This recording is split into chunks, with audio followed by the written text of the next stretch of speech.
தங்களின் பிறந்த நட்சத்திரத்திற்குரிய திருக்கோவில்களை அறிந்து கொள்வதும் அக்கோவில்களுக்கு சென்று வழிபடுவதும் மிக மிக அவசியம். இதில் நாம் இன்று காண இருப்பது சுவாதி நட்சத்திரம். சுவாதி நட்சத்திரத்தை ஜென்ம நட்சத்திரமாக கொண்டவர்கள் சென்னை பூந்தமல்லி திருமழிசை அருகில் உள்ள சித்துக்காடு என்ற ஊரில் இருக்கும் ஸ்ரீ தாந்திரீஸ்வரர் சிவாலயம் சென்று வாழ்நாள் முழுவதும் அர்ச்சனை அபிஷேகம் செய்து வழிபடுவது அவசியமாகும். திங்களும் சுவாதியும் இணைந்த நாளில் வழிபடுவது சிறப்பு.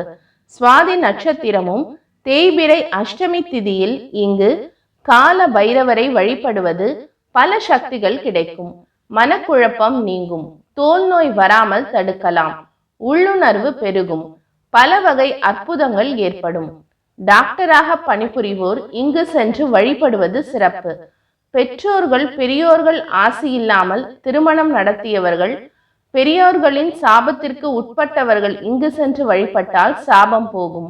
பால் பாயசம் அளிப்பது சிறப்பு. திருமண தடை உள்ளவர்கள் வளையல்கள், பழச்சாறு, நெல்லிச்சாறு சாற்று வழிபட வேண்டும். இது போன்ற ஆன்மீக குறிப்புகளுக்கு எங்களுடைய சேனலை சப்ஸ்கிரைப் செய்து கொள்ளுங்கள். வணக்கம்.